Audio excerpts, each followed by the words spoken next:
नमस्कार, मी विनायक पाटील। मित्रांनो, बुलढाणा जिल्ह्यामध्ये 4-5 दिवसापूर्वी एक घटना घडली। जळगाव राजा तालुक्यातील अंढेरा या गावी एका शेतकऱ्याच्या शेतामध्ये आफूची लागवड केली म्हणून मोठ्या प्रमाणावरती कारवाई झाली आणि आफू किती तर 12 कोटी काही लाखाचा। खरं जर बघितलं, पोलिसांनी कारवाई केली त्याच्याविषयी शंका व्यक्त करण्याची अजिबात गरज नाही। कारण जिल्ह्यामध्ये असो, तालुक्यामध्ये असो किंवा पोलीस स्टेशनच्या हद्दी अंतर्गत असो, कायदा आणि सुव्यवस्था राखणं यासाठीच पोलिसांची खऱ्या अर्थानं नेमणूक असते।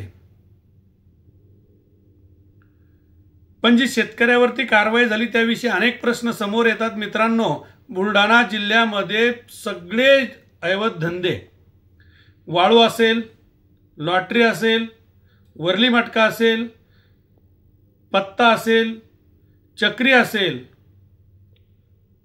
प्रत्येक अवैध धंदा हा राजरोट, देशी दारू असेल, प्रत्येक धंदा हा अवैधपणे चालू असताना पोलिसांना फक्त एका शेतकऱ्यानं लावलेला आफू नाही बरं, ज्या शेतकऱ्यानं लावली होती ती मसाल्याचा पदार्थ म्हणून खसखस, ज्या वेळेस कारवाई केली त्यावेळेस सुद्धा ते खसखसीचंच उत्पादन होतं।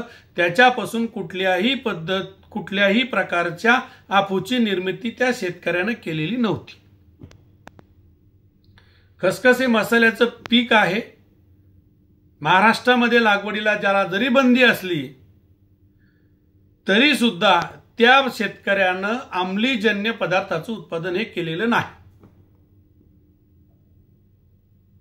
तरी सुद्धा एलसीबीचे अधिकारी असतील किंवा क्राईम ब्रांचचे अधिकारी असतील, इतक्या तत्परतेनं रातोरात कारवाई करून, लाईट लावून कारवाई करून, रात्रभर त्या ठिकाणी जागून त्यांनी कारवाई केली। मग तुम्हाला आमच्या जिल्ह्यातली वाळू दिसत नाही, तुम्हाला आमच्या जिल्ह्यात विकली जाणारी देशी दिसत नाही, तुम्हाला आमच्या जिल्ह्यामध्ये एकही अवैध धंदा दिसत नाही, तेवढाच कसा काय दिसतो? कारण बाकीच्या सगळ्या अवैध धंद्याकडून तुम्हाला लाखो रुपयाचे हप्ते मिळतात, फक्त तुम्हाला शेतकऱ्याकडून एक फुटकी कवडी मिळत नाही, म्हणून तुम्ही एवढ्या तत्परतेने कारवाई करता। बरं, एवढं असताना सुद्धा त्या शेतकऱ्यांवर आफू लागण्याची तुम्ही म्हणता म्हणून आफू, तुम्ही किंवा पत्रकारांनी त्याला आफू ठरवलं। 12 कोटी रुपयाच्या अशा सर्रास बातम्या छापल्या गेल्या। खरं तर ती खसखस मसाल्याचं पीक होतं आणि तुम्ही जेवढी किंमत त्याच्यामध्ये सांगितली तेवढ्यात तुम्ही विकून तरी दाखवा।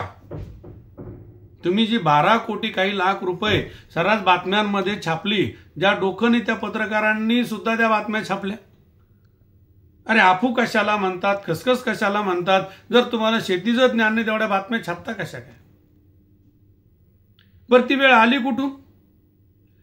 त्या शेतकऱ्याने कदाचित सोयाबीन लावली असेल, कापूस लावला असेल, मूग लावला असेल, उडीद लावला असेल, याला भाव आहे का? बाजारात विकला जातो, शेतकऱ्याच्या मालाला भाव नाही, व्यापाऱ्याच्या मालाला भाव मिळतो। कापसाला भाव नाही, सोयाबीनला भाव नाही, कर्ज माफ होत नाही, पीक विमा भेटत नाही, दुष्काळाचे पैसे भेटत नाही। मग त्या शेतकऱ्यांना करायचं काय? तुमची अशी इच्छा आहे का की शेतकऱ्यांनी फक्त फाशी घेऊन किंवा आत्महत्या करून मरावं? आणि जर तुम्हाला इतकंच वाटतंय तुमच्या कारवाईचं तुम्ही फार योग्य कारवाई केलेली, चला आम्ही मानतो की तुम्ही योग्य कारवाई केलेली आहे, पण पुढच्या 2 दिवसामध्ये, 2 महिन्यामध्ये सुद्धा तुम्ही या जिल्ह्यामधले सगळे अवैध धंदे बंद करून दाखवा, नाही तर तुम्ही तुमच्या नोकरीचा राजीनामा द्या साहेब। जर तुमच्यात खरंच हिंमत असेल आणि तुम्हाला खरंच असं वाटत असेल की चुकीचं काम घडलं नाही पाहिजे, चुकीच्या गोष्टी घडल्या नाही पाहिजे, तर तुम्ही 100% त्याच्यावरती कार्यवाही करा। बुलढाणा जिल्ह्यामध्ये विकली जाणारी अवैध देशी बंद करा, वाळू वाहतूक बंद करा, तिथली वरले मटका बंद करा, तिथलं प्रत्येक चक्र्या बंद करा, लॉटऱ्या बंद करा, हे सगळं करा की बंद? हे का होत नाही? कारण तिथून तुम्हाला लाखो रुपयाचे हप्ते भेटतात। हे असं चालणार नाही।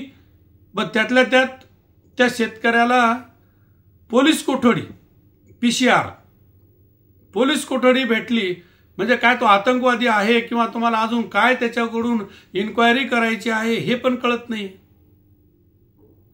निश्चितपणानं ती झालेल्या कारवाईचा आम्ही एक शेतकरी म्हणून या बुलढाणा जिल्ह्यातले सर्व शेतकरी या शेतकऱ्याच्या वतीनं मी जाहीर निषेध करतो आणि एक विनंती या ठिकाणी तुम्हाला करतो, जर शेताच्या मालाला योग्य भाव मिळाला नाही तर याच्या पुढे आफूची असू द्या किंवा गांजाची असू द्या, ज्या ज्या गोष्टी मार्केटमध्ये विकल्या जातात त्या गोष्टी या जिल्ह्यामध्ये हे शेतकरी पिकवतील, मग त्याला बंदी असो किंवा त्याला मान्यता असो। जे मार्केटमध्ये विकलं जातंय तेच आता आम्ही पण पिकवणार, कारण आम्ही पिकवलेलं कधीच मार्केटमध्ये आजपर्यंत विकलं नाही, हे पण साहेब तुम्ही ध्यानात ठेवलं पाहिजेत। एवढंच बोलतो आणि या ठिकाणी थांबतो। धन्यवाद।